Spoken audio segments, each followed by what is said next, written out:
It's not like Paige to sleep so late, is it? I think she might have had some trouble getting to sleep last night. How would you know, darling? I looked in on her. You kids are a little old for pajama parties. No, I just wanted to talk to her for a few minutes, Mom, that's all. I thought she might have been upset because I walked out on the movies. Now, why should Paige be the only recipient of your apology? It seems to me your dad and I were there, too. Well, I thought my apologies could wait until this morning. Oh, forget it, Brian. I don't blame you for walking out. I know I am the world's worst home movie producer. I flinched myself when I saw those films, and poor Guthrie. He must have suffered even more. Where is Paige's bodyguard? Oh, I caught a glimpse of him from my bedroom window this morning. He's out patrolling the grounds somewhere. You know, I really have to give the guy credit. Ever since he moved in here, he's been out there every single morning. Yeah, I told him to familiarize himself with the place and learn how people might get in and out. It's nice you have some kind word to say about him, Brian. I guess I shot my mouth off a little too soon. Just another one of my more lovable qualities. Oh, you are too impulsive, Brian. You make decisions much too quickly. Well, Mom, it has taken me a long time to reach this decision, but I have decided to take your advice and find a job here in Monticello. Oh, Brian, how wonderful. Oh, and did you hear that? Already announced he was going to stay, darling. Well, I guess this just makes it official. I have also decided to try the TV station you keep telling me about, but I do not want you to call your friend Mrs. Huntington. Her name's Dorn, if you're interested. I'd like to see her on my own, Dad, if that's okay with you. But that's just silly, Brian. You should take advantage of Owen's friendship with the woman. There's nothing wrong with that. Mom, she'll know who I am as soon as I tell her my name. I think that's enough of an advantage. Is that what Paige told you to do last night? No. It's my own decision. Brian, don't be a victim of foolish pride. Life's hard enough without it. Look, Mom, either this lady has a job for me or she hasn't. Having Dad call her isn't going to solve one thing or the other. Now, if you will both excuse me, I'd better get going. Are you going to go and see her today? I'm going to call and make an appointment, yes. But I think the first thing I should do is go buy some decent clothes. I brought one suit back with me, and it's going to fall apart pretty soon. Yes, I told Brian he's really got to get himself a decent wardrobe together. Darling, would you like me to come with you? No, thanks, Mom. I think I can manage. I don't know what time I'll be back exactly, but I'm sure this won't take too long. I'll see you later. Bye, darling. Dad? Brian. Louise, thank you for breakfast. Could have used her in the Navy. Would you like another cup of coffee, Mrs. Madison? Yes, thank you. But I think we need a fresh pot. Oh, I have one ready in the kitchen. Owen. Call your friend Margot. What? Please, call her and tell her that Brian will be in touch with her. But just ask her not to mention the fact that you called, that he would hate that. No, I can't do that. Well, why not? It'd do a world of good. If she's prepared for him, she might even create a job he could do. The money isn't important. You can tell her that. Tell her she can pay him anything at all. Just so long as he does something that keeps him interested. Look, I am not running interference for Brian, Nola. He wouldn't want me to do that, and I don't blame him. But I want him to stay. Nothing would be better than a job he cares about. Owen, I ask you for so little, don't I? Yes, Nola. Then do this one thing for me, please.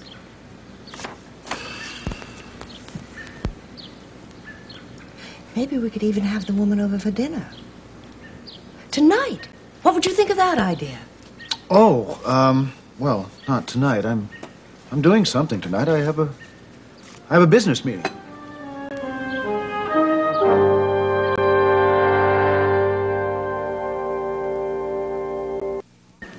You don't often have business meetings in the evening, Owen.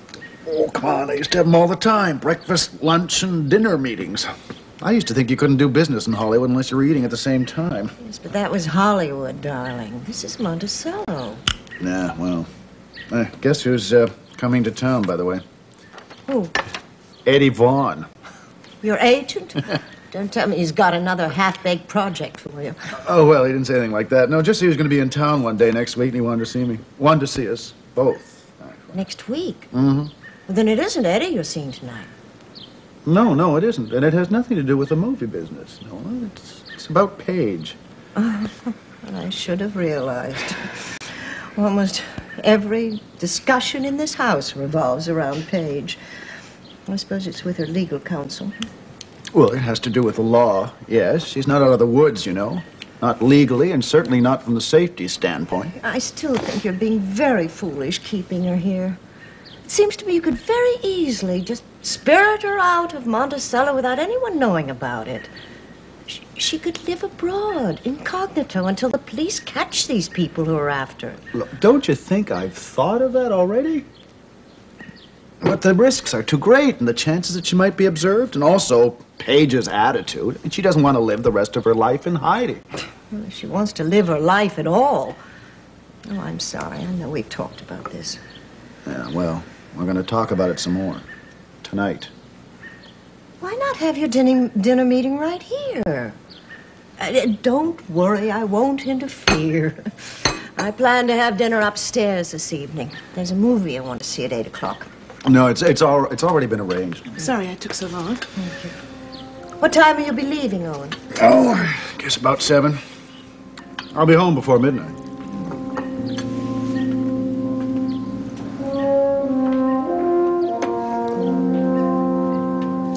Yep, that's what they intend to do. They're going to turn me into, the bionic cop.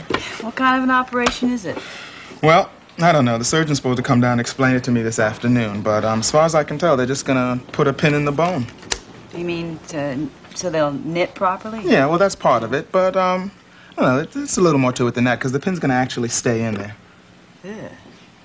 Well, I don't know. If it works out, I may dance again. Oh, God, Calvin, that's wonderful. Do you remember how pessimistic you were about that before? Yeah.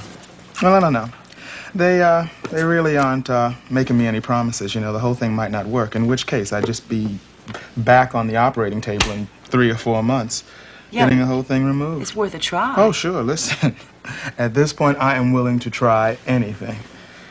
So, what's the word on the guy who set up Paige Madisson at the electric balloon? Oh, no word.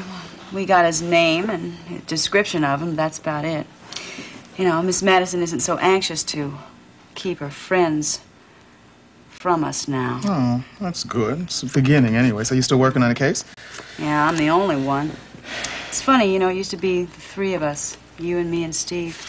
It's just me. Steve's still right on the job. I mean, he's not carrying a gold shield in his wallet anymore. He's probably replaced it with a lot of long green. I'm sure Mr. Madison's paying our boy pretty well. No, I don't doubt it. So how's it going? You getting to know the family? Yeah, pretty much. I'm beginning to like Paige more and more.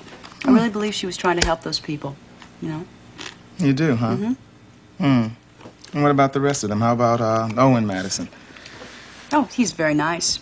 I don't know about his wife, though. Well, you see much of her? She saw a little bit too much of me the other night. I went over there. I was in kind of like a low-cut dress. I was on my way to meet Cliff. Anyway, she gave me a piece of her mind. She told me what she thought of cops out of uniform. Oh, sounds like the lady may be a little bit jealous. Your move. Oh, come on. She's a movie star. How can she be jealous of me? Well, still. Look, when you're over there, do you ever run into Steve? No, I don't. Well, he called, you know. He said he was coming by here tonight. Maybe you should stop by. You two could, get together, do something. I mean, nothing like a romantic dinner in a hospital cafeteria. Oh, no, as a matter of fact, I can't. I have a dinner date. Oh, yeah? With who? Oh, come on. It's not that creep, Cliff Nelson again. No, thank goodness. Actually, I'm seeing Owen Madisson.